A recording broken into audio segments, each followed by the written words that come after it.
Good morning, everyone. Welcome to another session of Coffee and Conversation. We are recording the session, and that recording will be available on the website. As we get going, feel free to use the chat. I saw Mark's just put a welcome in the chat. And as we go along, we've got some great guest speakers today, and we'll also go through some stuff about the updates to the wonderful world of COVID and some of the other stuff that's been going on. So, we'll get started. First up, Outdoors Queensland respectfully acknowledges the traditional custodians of the lands where we gather across the state and across Australia. We pay respect to elders past, present and emerging, and acknowledge the important roles that Aboriginal and Torres Strait Islander peoples have played and play on the land, sky and waterways used for outdoor activities. I'm in Brisbane, Meanjin, on Yagara country. Just like to welcome everyone, and we acknowledge any First Nations peoples who might be joining us.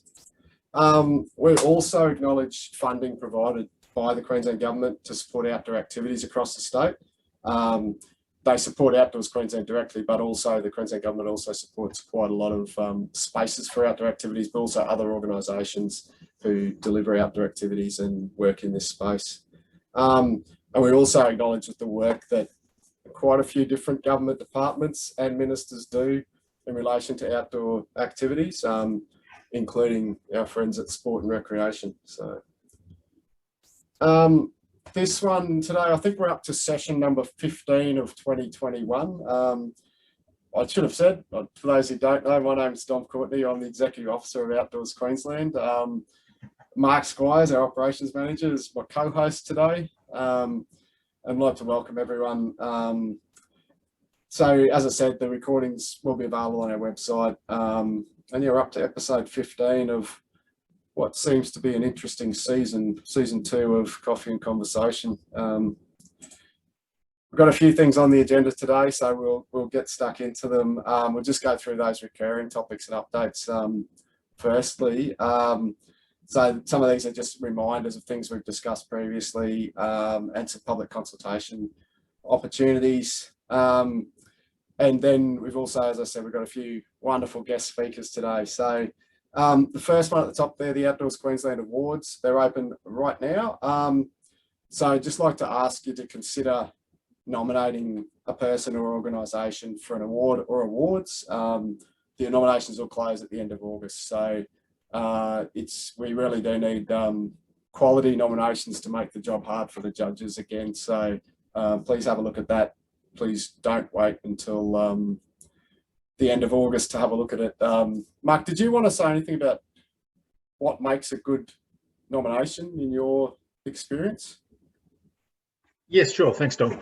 Yes, if putting in a nomination, it's an opportunity to show off, to tell us or tell the judges why you think somebody ought to be a good recipient of an award.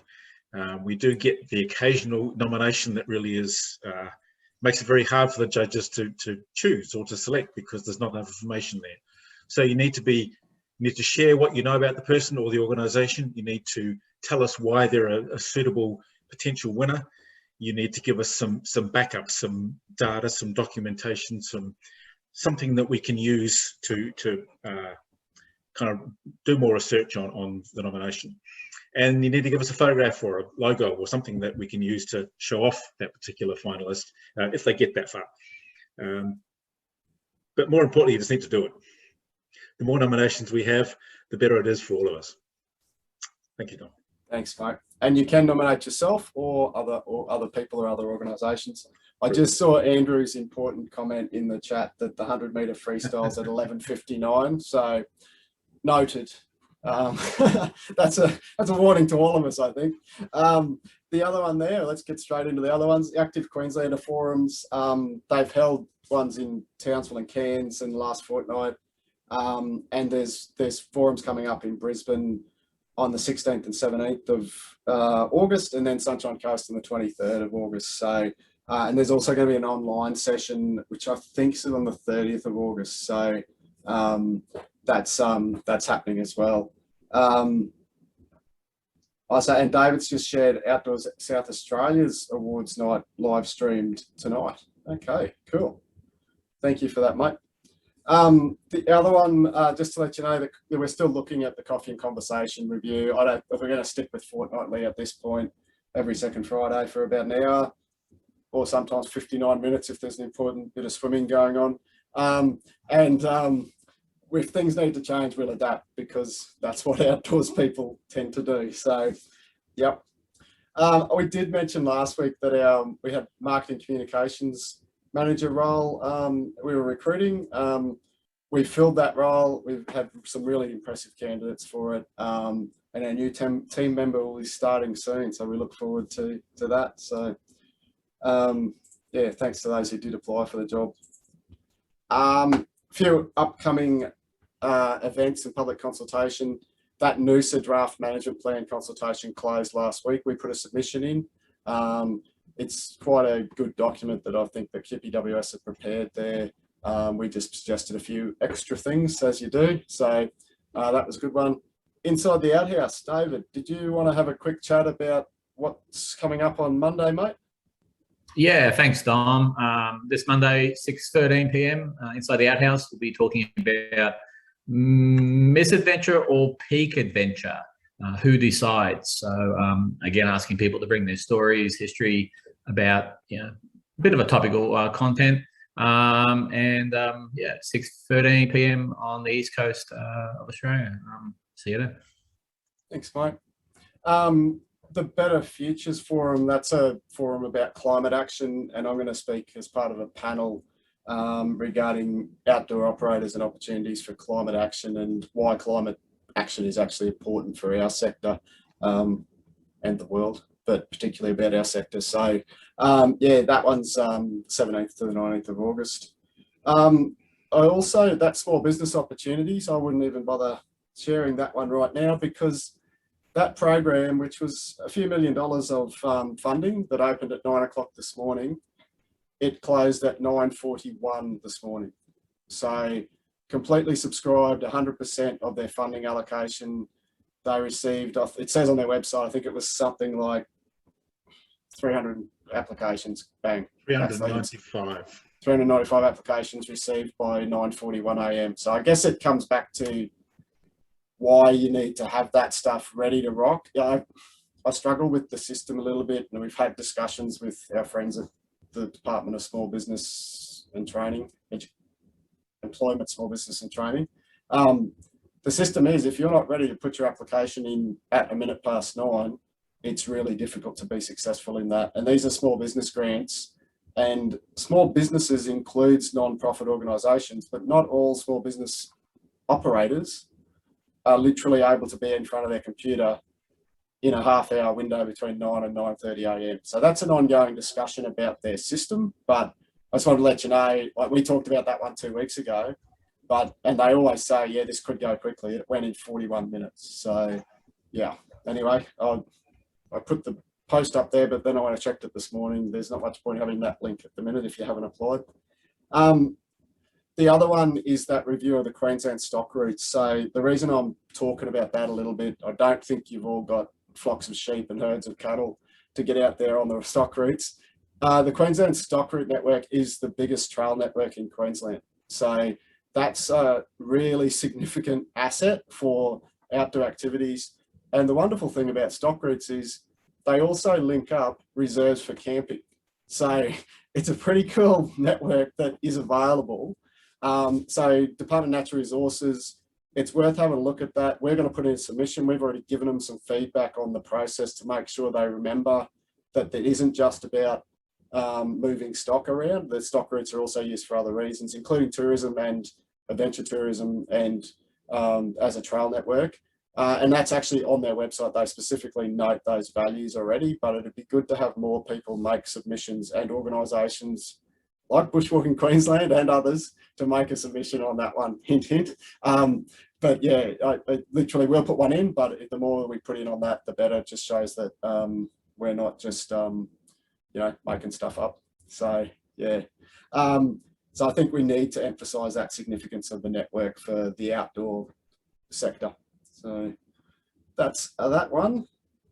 I just saw Gavin's comment. Oh, Bushwalking Queensland will definitely do it. That's terrific, mate. So just one more quick one is Sport and Rec Queensland also have some online workshops which are about member protection, child safe environments and complaints handling process. Not that any of you would ever receive any complaints because you're so good, but there's opportunities to do extra training and it's free and online at a few different times. So I just wanted to flag that. We'll put some info about that in our e-news. When I say we, I actually mean Mark will because he's tops. So we'll put some info about those and there'll be links to how you can register for them, but I just wanted to flag it. It's a good thing that Sport and Rec are doing it as far as those sort of things are about organisational development as well. So I just wanted to let you know that that's going on. And they do say that spaces are limited on those workshops. So I think it's register as soon as you can on those ones. Righto. Over to our first of our guests. Laurie Modes here from Outdoors New South Wales and ACT. You're possibly already aware, but due to the COVID situation in New South Wales, the Outdoor Education Australia and Outdoors New South Wales ACT have made the decision to postpone the National Outdoor Ed Conference from September, October this year to September next year, as it says on the screen. And obviously it's a pretty difficult decision, and we do appreciate the efforts that have been made by Laurie and the other organisers to try to make sure it could go ahead this year. But I think anyone's organised anything in the last 18 months, there's a reason why the words pivot and adapt keep getting used so much. And I don't want to make light of it, but I know Laurie's put so much effort into this, but Laurie's agreed to join us today and just to speak about what the decision means, and also I guess about what it might mean for next year as well. So over to you, Laurie. Thanks, Dom, and please, if you've got questions, also ask away, because I know some people have invested in this now for 2 years. Unfortunately, we're going through phase 3 on this event, but look, it's for the safety and security of everyone, and we don't want Queenslanders to have to quarantine for 14 days when you get home. So it's really important that we look at safety first, and I use this in my newsletter this month, but, I'm going back to my RFS days where, life is the first priority, and second priority is looking after property and business, and then the third priority is livelihood. So we've got to think of that first one first and make sure everyone's safe. Unfortunately, we've got another 170 cases just announced today. So although it's not as big as yesterday, we're still yet to see, obviously, the repercussions of any of those rallies, for want of another term, that were occurring in the main cities. Yes, so it is postponed until the 26th to the 28th of September 2022, same venue. And they've been, can I just extend my thanks to them for their understanding in all this. This is, as I say, the second time we've had to postpone and change it. But the good part of this is we had 187 paid registrations up to date, and a lot more that were hanging in the wings. But for anyone that had fully paid and fully registered, we will be holding an online event on the 29th of September this year. And that will be free for anyone that had a ticket and paid for NOAC. We want to thank you for hanging in there and provide you some benefit. And it's probably quite timely in the fact that some of the content in that program is really needing to be talked about this year. So we're going to use that online platform to do exactly that and bring some of that content to you on the 29th of September. We will extend tickets to that event at a small cost for those that didn't pay for their NOAC ticket. But yeah, I just wanted to give everyone a vote of thanks particularly, but also make sure that we are providing content, which is really the reason behind NOAC, is to get relevant, informative content to our industry so that we can only improve and grow. So any questions, please feel free to jump in or put in the chat, and I can answer in the chat because I know there's a big agenda and we've all got to get to swimming. So we'll leave it there, but thanks, John. Thanks, Laurie. Did anyone want to ask any questions first up, or are you happy to do it via the chat? I mean, I guess the program for the one-day one on the 29th. That's a Wednesday, I think, Laurie. Yes, correct. Yeah, so you'll be getting that out once you've got that nailed down in the next little while, I imagine. Yes. So yeah. I think it's sorry. I think it's the Thursday. Sorry, let me just quickly check that. Yeah, so it was going to start on the 28th to the 30th. No, you're right. It's a Wednesday. It's a Wednesday. Okay, cool. Yeah, so yeah, all right. Thank you very much for that, Laurie. And obviously it's a tough decision, but it sounds like it's one that had to be made. So yeah, I'm enjoying doing everything yeah. for the third time. It's all good. Yeah, and our thoughts do go out to all of you in, to the south of that wonderful border that we currently have. That, it's obviously really tough times, and like obviously a tough time for you as well, as you're trying to support the outdoor industry in New South Wales and ACT as all this is going on. So an extra complication that with the conference at the same time. So yeah, we wish we could do more for our businesses, but we are doing as much as we physically can do, and we are getting some change in consideration. So that's all we can hope for. Yeah, cool. Okay, thank you for that, and I'm sure we'll get some more info as we get closer to the online event, and then obviously into next year, and let's get it happening. Cool. Thanks, Laurie. Next wonderful guest speaker is Andrew Morgan, property manager from Scouts Queensland. So I've asked Andrew to come along and talk to us about the supporters of Scouting program and also the Scouts Queensland campsites. So I'll hand over to you, mate. Yeah, thanks, Tom. Just, I guess, to start with, just to explain the gold uniform we're wearing today. The office here's gone green and gold for to support our Olympians. So we've got a lot of green and gold in the office at the moment. So which is fantastic. So just to give a bit of by way of introduction, I'm probably one of 23 paid employees for Scouts Queensland, and our job here is primarily to support the thousands of volunteers we've got actually out doing scouting, and you're delivering this wonderful program. So kind of where I sit in the picture of things. So I guess background of what I wanted to share today. I'll try not to waffle too much because I know we've got a lot on our agenda, and but essentially we're blessed in scouting to have a lot of groups across the state, and to help support our scouting program, we also have 37 campsites. So the beauty of what we have out in the field is we've got a lot of sites that cover a lot of area and to be able to provide some diverse experiences. Now, some of those are directly managed by the Scouts Queensland it's like a state body. Some of those are managed by our volunteers. So what I'm going to show you today is mainly focused on our state body sites, but it's a work in progress that we're looking to extend out across all our sites, and it does have contact information and for all of our properties. But just I guess from a perspective of this is primarily focused at the moment on our state sites, which are around the more southeast Queensland. Can everyone see that? I'll try to, or not. Yep. Okay. So the background on this is that historically, because as I'm sure that a lot of us can appreciate, as a not-for-profit shoestring type of organisation trying to get as much done with spending the least amount of money. Previously managing our campsites, we basically had what was basically glorified Excel spreadsheet and an email address. And we obviously identified that's probably not the best way to go. So what I'm showing you today is a mixture of a commercial product that we've got off the shelf that we've had to develop, and the internet page was actually developed in-house as well. So all of this has been, it's all a bit of a work in progress, but we think it's a pretty big step forward from what we had before. So we've established a website that's camping.scoutsqd.com.au, and the reason why we chose camping is partly is, I guess, homage to, camping is a big part of our scouting program as well as getting outdoors.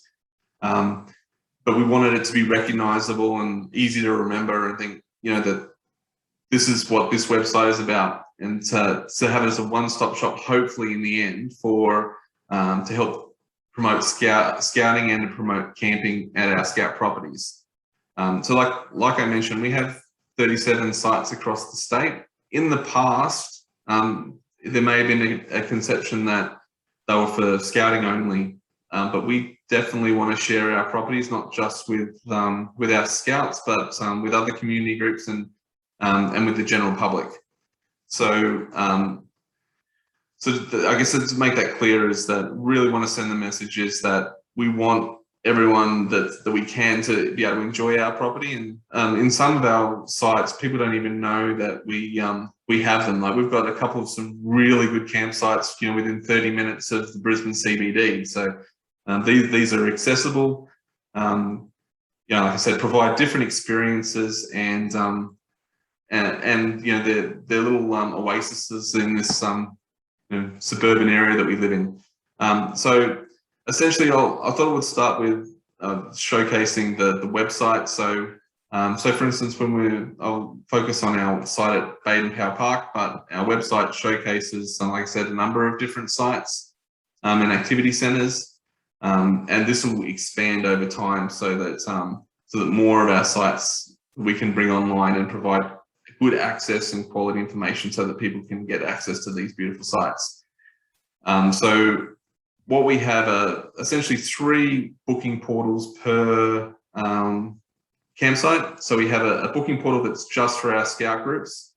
We have a booking portal that's for our community groups, and so they would be our you know, organisations that want to run a major event, or you know, it's like-minded organisations like ourselves, like the Guides or Boys Brigade or the Cadets sports clubs. They can access that booking portal and reserve space at our sites. Now, there is a tiered pricing structure in that, so the community groups are going to get a better price than the general public.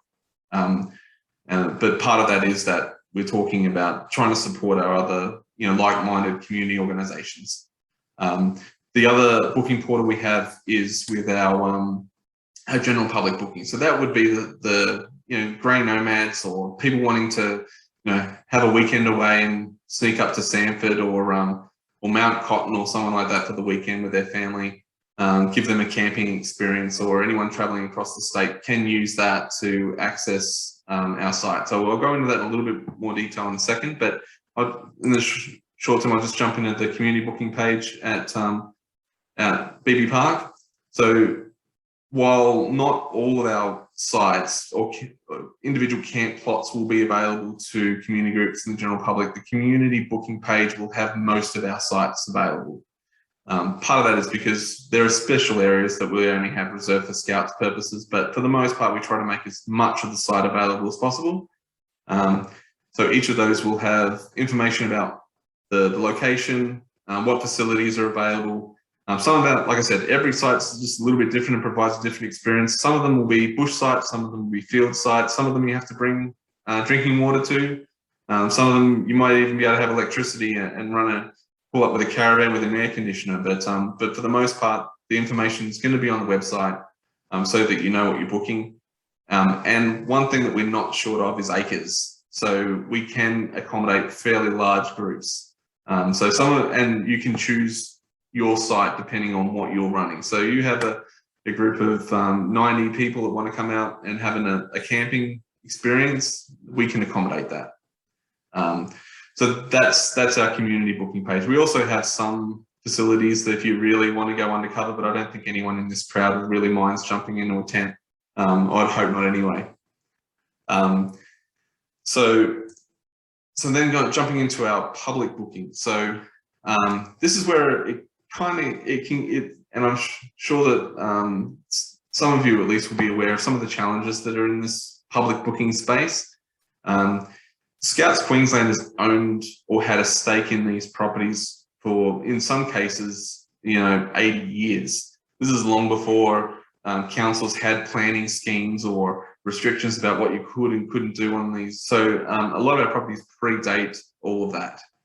So when the government brought in the planning schemes, they they retrospectively went and applied use to our property. And when they did that, most of the time they put a special use, at the time, Boy Scout purposes. We're more than just Boy Scouts at the moment, but that's what sits on our approved use at a lot of our sites. And I know that there's a lot of other organizations that like to provide camping infrastructure, and I've had these conversations a lot out in the industry that to come across the same issues is that with these restrictions, public camping isn't allowed at our sites. So in consultation with a number of councils, what we have developed is what we call a supporter of scouting membership. So essentially what the councils have said to us is that we don't necessarily, as long as it's within the framework of scouting, we don't necessarily care what you do on your site, but we do care about who is on your site. So if it's not associated with scouting, then you can't have it. So, or at least community focused. So, so what we've created is a special membership, which we call a supporter of scouts membership. The membership doesn't give you any kind of authorization or allowance to be able to work with youth.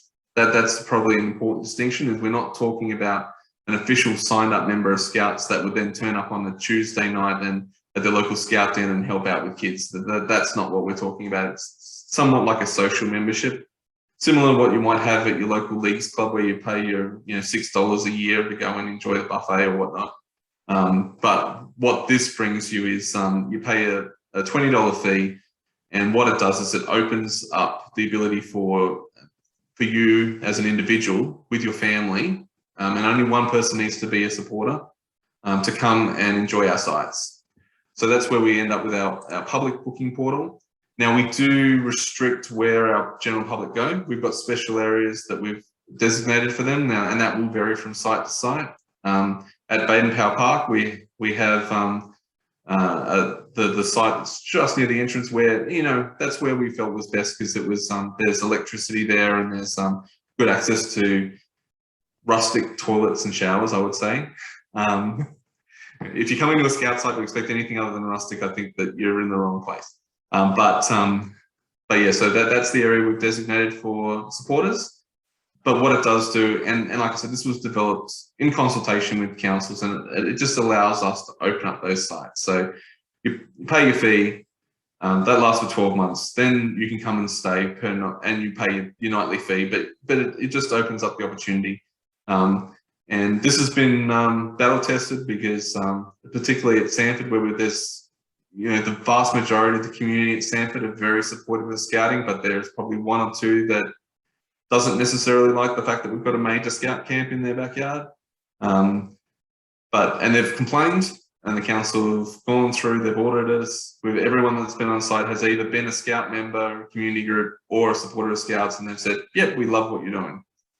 So this is a new program that we've been running probably for maybe 18 months, 2 years now. This is the first time we've been able to make it really publicly facing with a nice, what we think is a nice website, and make it, be able to promote our sites a little bit more, because we do want people to come and enjoy our sites. Everyone in this room, in this digital room, loves the outdoors and wants to be able to make the most of it. And here we've got some great opportunities, really close to Brisbane, and as time goes on across the entire state, where we can go out and enjoy these spaces, enjoy different environments. You want to have a traditional bush camping environment, we've got a campsite for you. You want to camp next to a lake, we've got a campsite for you. We've got access to rivers and close to the beaches, waterways. We're blessed to have access to these facilities, and we just want to share it. The other part of this website that I wanted to share today is our equipment hire. Now there is some equipment that we've got that on this website that is only available to Scout groups. A lot of it's around what we consider higher risk activities that we have strict controls internally about. So our adventurous activity equipment, our mobile climbing wall, that would only be available to our Scout groups. But we do have also because of our 3-year jamborees, we also have access to approximately 300 bell tents that that we make available to the general public. Now we've had large groups come and take 80 to 100, even 200 tents and hide them for a period of time. We've also had a mum or dad wanting to have a party for their child and camp in their backyard and come and borrow one. And we can cater for either option. So obviously the larger the order, we probably need a bit of time to prep, but yeah, we certainly want to make this equipment available. It's almost to the stage where we're not quite there yet, but if someone was in the greater Brisbane area, you can almost have nothing, and if you pre-book it, you could turn up and have a camping experience. We're not quite there yet, but what we're trying to do is offer that people don't have to run out and spend $1,000 on camping equipment to have a camping experience. We can offer these opportunities for them. So yeah, we're really excited about it. Something that helps us to be able to deliver program and be able to maintain our site. So yeah, just really grateful for the opportunity to share it with you all people today. Any questions? I did have one, mate. I saw on that previous one, did that say $16 and it said up to 10 people? Is that right? That seems very, very cheap to me, mate. Well, no, generally we're talking paying per person. Oh, okay. That makes more sense. Yeah. Okay. Yeah. So we're in the process of reviewing our rates at the moment, but that's the current rate per person. We don't charge for anyone under 5, but it's a flat rate after that. So that may change in the next month or so, but it won't move much because, as I said, we want to get people through our sites. Sure. Lovely. Does anyone else have any questions for Andrew? Oh. Beautiful. Cool. Thanks very much, mate. Really appreciate it. I'll briefly go back to sharing my screen, but it's just really so I can introduce Gavin. Actually, maybe I won't. Oh, let me do it quickly. All right. I'm very conscious of 11:59. Andrew's got me worried. Andrew Grant. So I'd like to hand over to Gavin Dale, Secretary of Bushwalking Queensland. So Gavin's going to tell us about a really interesting proposal that Bushwalking Queensland's been working on alongside Bushwalking New South Wales. So I'll hand over to you, Gavin. Okay, thanks, Dom. I'll just share my screen. Right. Okay.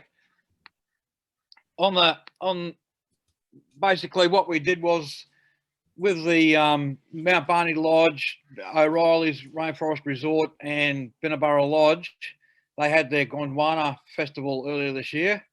And from there, the idea was developed that maybe we should try and link all the Gondwana forests through Queensland, through New South Wales. So we had a look at it, and I just sat down and went, well, is it possible? And found actually starting at Barrington Tops, which is the southern Gondwana forest, I actually managed to get a trail all the way through just using the fire trails, walking tracks, Crown access roads and everything through New South Wales to Queensland. And funnily enough, the trail finished up, I just let it basically lead me north to see where it's going to finish, and I finished it at Boona. So it just gave me the opportunity to say, well, the Boona Ipswich Trail is also in development, and there's the link to Ipswich. So you literally can get virtually, well, we could walk to Nowek next year, Gavin. Is that what you're telling us? Yeah. The track that I've plotted out is in green here on Google Earth, and it basically follows what's called the Great Escarpment, which is the eastern escarpment of the Great Dividing Range all the way up through northern New South Wales into Queensland. And it's mainly an altitude between 600 metres to 1,200 metres, which is the Gondwana forest altitudes. So you can expect in winter to walk it that you might have a good chance of getting snow. So it'll have a real good mix of environments to actually walk through. Where it starts in Barrington Tops is the Lagoon Bench picnic area, and that was to be chosen because New South Wales back in 1993 developed the Tops to Mile Heritage Trail, which is this little blue one that runs from the coast of Port Stephens up to Barrington Tops. And if you walk down through Stockton Beach from Port Stephens, you finish up in Newcastle, then you pick up the Great North Walk, which then takes you to the CBD of Sydney. So the potential there is we've got a track basically from the CBD of Sydney to the CBD of Brisbane. Gavin, can we keep this quiet until we've reopened the border? Because I'm just a bit concerned they might all start, you know, climbing up through the mountains and heading north. I'm just between us. Well, the actual crossing is what's border gate too, so I'm sure they're probably already sitting there. Well noted. Yeah, that's amazing, Gavin. Yeah. So what we've got to do now is basically we're just contacting the tourism organisations all through that area just to get their idea. We've got support from the Mount Barney Lodge, O'Reilly's, Park Tours and Binnaburra, and they suggested to us we change the name. We were originally going to call it the Gondwana Trail, but a business in Brisbane's actually claimed the name Gondwana in their trademark. So we're now going to call it the Barrington to Boonah Trail, which then fits in with the fact we've got the Boonah Ipswich Trail too. So if we let destination each end, people will know exactly where the trail runs. Gavin, can I ask, you're obviously Kirsten's across this from Bushwalking New South Wales. That's exactly right. Kirsten's on our committee for this. Great. And how are you going with Destination New South Wales? Because I can certainly help there. Yeah, I haven't actually heard from Kirsten because she said she was going to approach Destination New South Wales. So okay, well, I'm heavily connected to them. I actually am on their advisory board, so I'd suggest, yeah. Give me a call. Yeah. It's a pretty amazing trail, and this is the sort of thing I think it's the sort of thing that government's actually looking for as far as supporting stuff like this.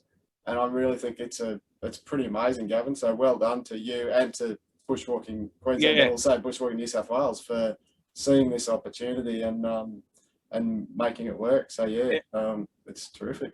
And the trail length for our bit is 1,350 kilometres. So it puts it up there with, well, I had a look at around the world too to compare it with other world treks, and it puts it up there as number 5 in the world if we get this one going. So from what I've seen from social media, people come from overseas and all they do is go to Tasmania to go and do the overland trail. So if this one was in existence, it'd probably be a good international draw card as well. Excellent. Maybe we should call it the Boonah to Barrington so they come into Queensland first, and instead of the other way around, mate. Just saying. Although maybe they spend more money when they get to the other end and they need to soak their poor sore feet. I don't know. So. Okay, Boonah to Barrington's great. That's amazing, Gavin. Thanks very much, and thanks for sharing it with us, because I think it's wonderful to see things like this. It's a bit like what Andrew just shared, what the Scouts have been working on as far as making their facilities more available. What you're doing here is about making public land more available as well and improving access to it. But it's actually contributing to our economy. So yeah, it's terrific, mate. And I think if you can tell a politician that this trail's going to be potentially in the top 5 longest trails in the world, they're going to stand up and take a bit of notice of it. So yeah, that's amazing. So, the funny thing I found out with this trail is that 80% of it passes through the New England electorate, federal electorate, which is Barnaby Joyce's. That could be an interesting conversation at some point, mate. Yeah, it's got it. Yeah, I managed to, and I found a lot of interesting points along that trail. Like there's a mountain called Diver's Puzzle, and now I'm just trying to work out what was called that. There's the Magistrate that actually summits over and things like that. So the Del Morton Tunnel, which is a hand-hewed road tunnel that the trail passes through as well. So there's a lot of other interesting features that we've managed to connect together. Terrific. Thanks, mate.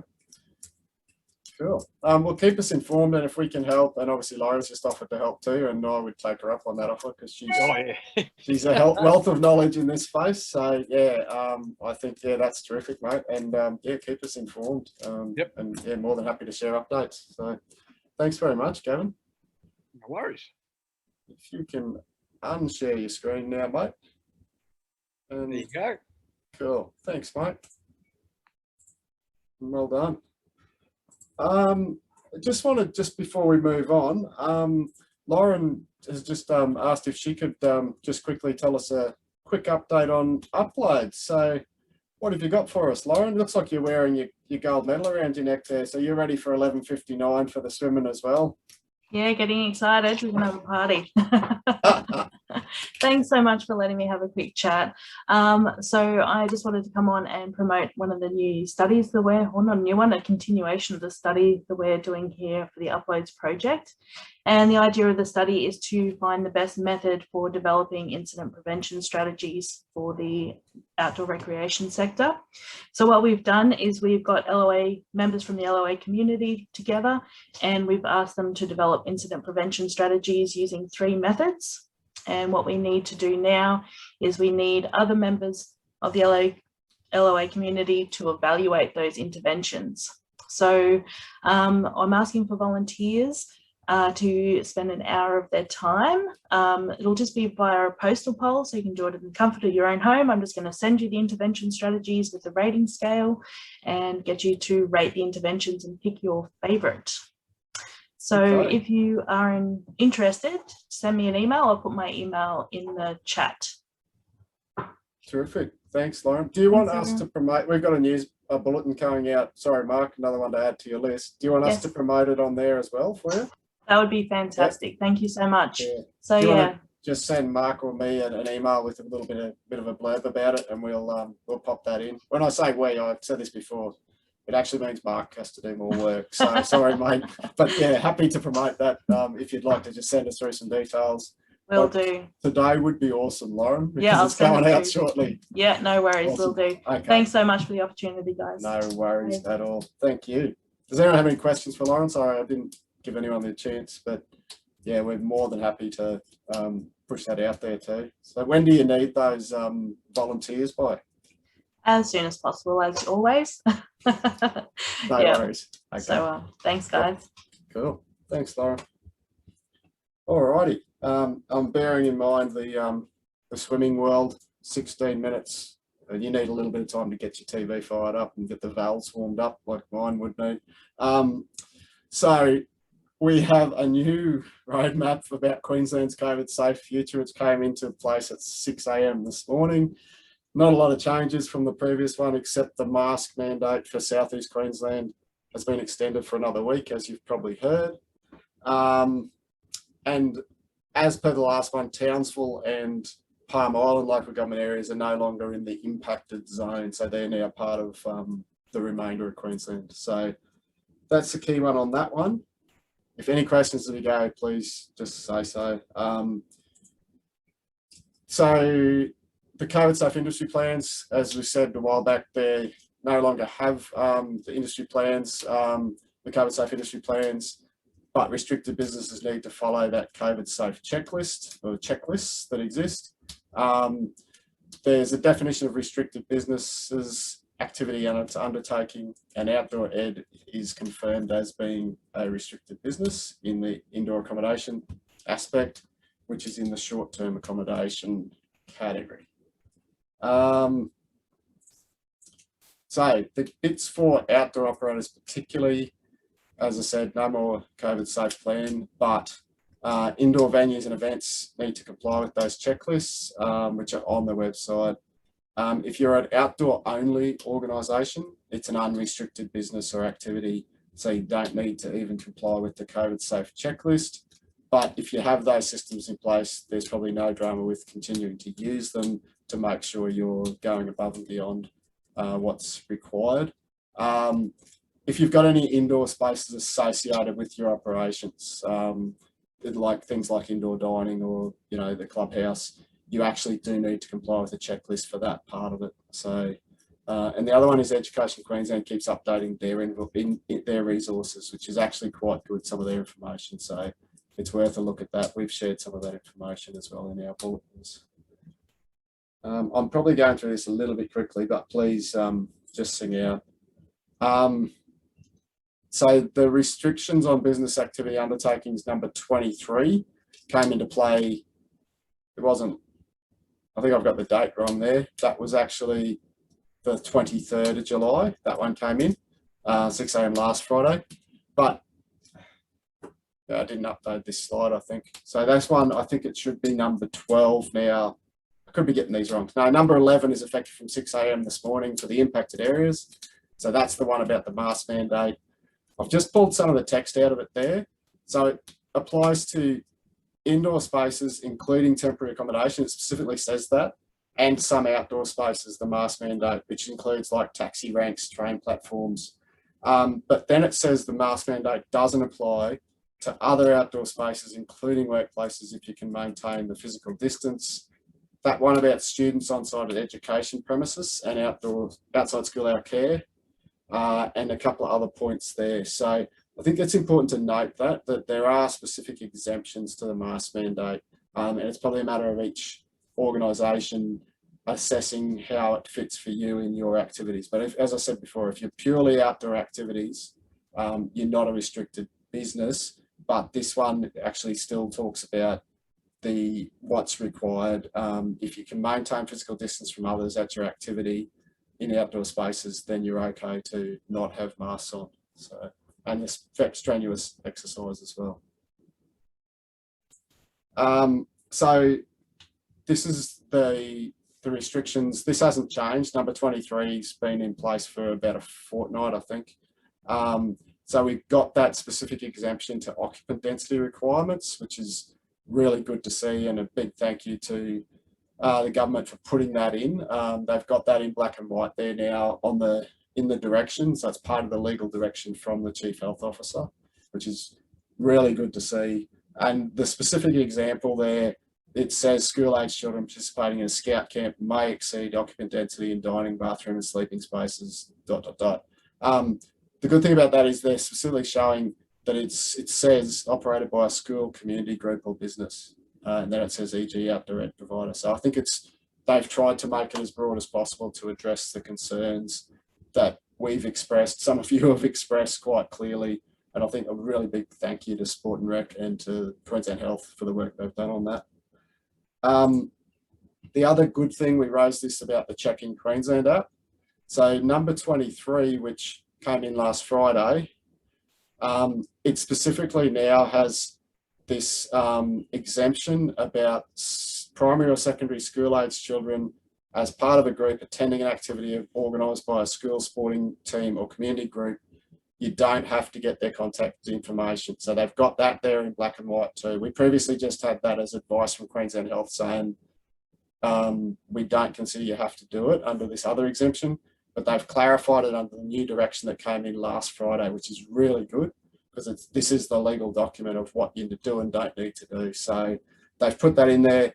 You do need to get check-in details for any adults who are coming to any venues who are restricted businesses or activities. So there's no doubt about that, but it's still, you can have an alternate way if you don't have the phone contact, you don't have phone service and that sort of thing. And it specifically says on there that the exemption doesn't apply to activities organised by people in a private capacity. So just bear that in mind. So they've given an exemption to activities organised by a school, sporting team or community group, but that's the extent of the exemption. So I would say if it's a private booking of a venue and there's kids involved, you need to get the contact details of those kids. So you need to get that. It's just wanted to flag that's probably an important piece of information to bear in mind. So it is pretty complicated, but I'm really happy that they've gone as far as they have with getting this actually in the direction.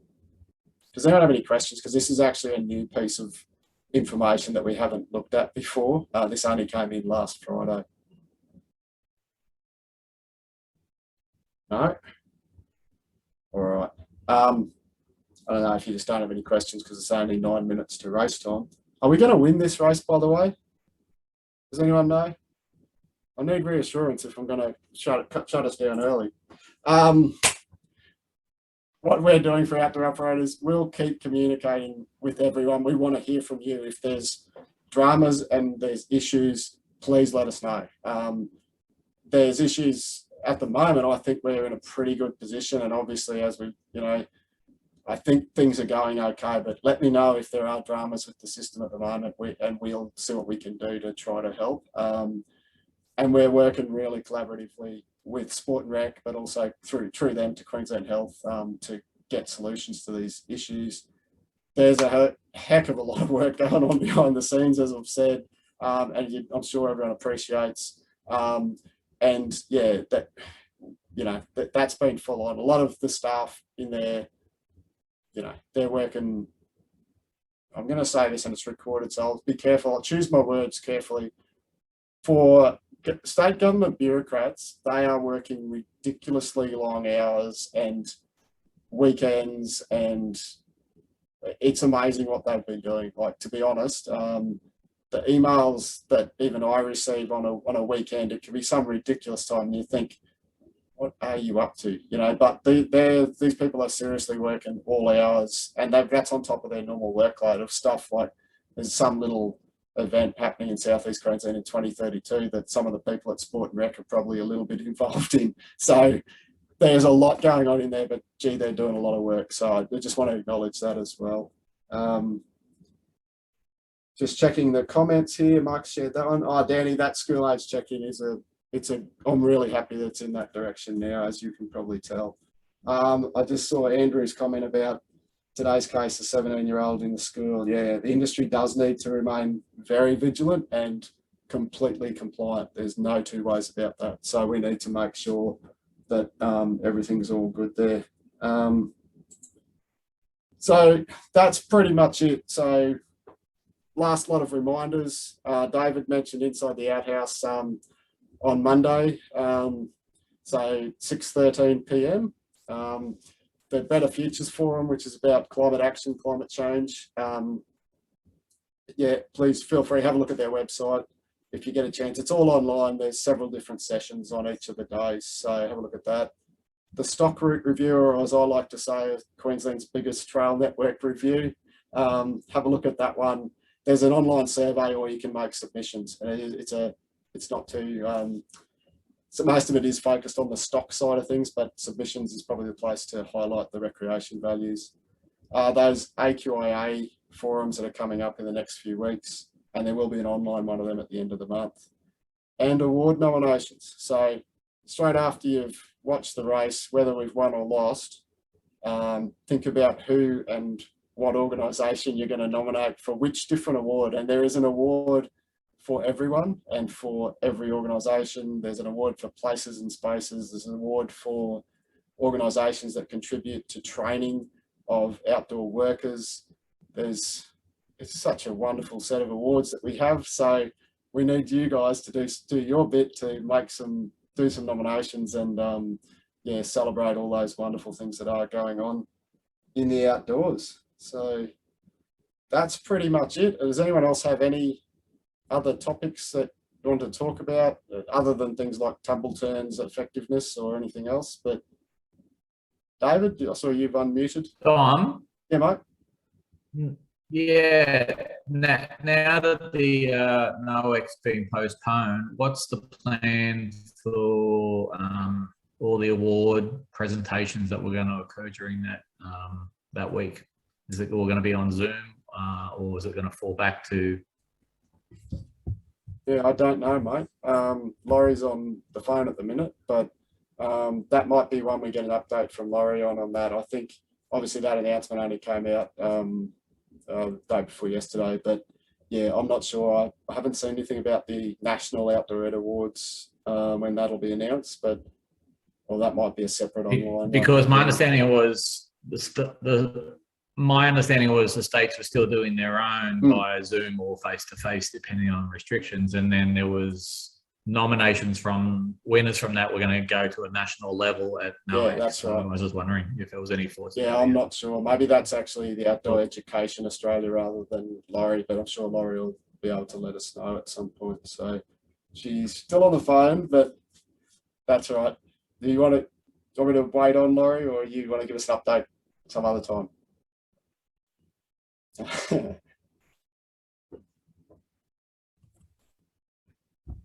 all right. The swimming's on shortly. Maybe we'll come back to it in a fortnight. No, I think Laurie. Sorry about that. Yeah, That was You never hang up on media. Sorry, what was the question? Outdoor Ed Awards national level. Is there a plan to do that as a separate online session? Yeah, at some point? we're in discussions with OEA at the moment. The potential is obviously to hold as part of the online event. So we're just confirming that, or just working through some of the challenges with that, but that's the plan, hopefully. Terrific. Thanks, Laurie. Adapt and pivot, as we like to say. All right. Thanks, everyone, for joining us. Thank you very much to Andrew, Laurie, and Gavin as guest speakers, and for the wonderful work that you and your organisations are doing, but also for everyone else for joining us and for the terrific things that you're all doing. Don't forget about contacting Lauren if you're interested in providing feedback on the methodologies that Lauren's, the uploads team's been working on. Obviously, it'd be good to provide that feedback about what is actually great about preventing incidents and accidents. So, yeah, thanks very much, everyone. I love the fact that we've finished early rather than late. So we'll leave it there for this week, and we'll see you in a fortnight. Don't forget about the Outdoors Queensland nominations, award nominations. So we'll see you all soon. Hey? Next one's not Friday 30th, it'll be Friday the 13th of August. Friday the 13th, that's a bit dangerous. Anyway, we'll see you then. Thanks, Tom. Take care, everyone. Bye. Yeah, thanks, folks.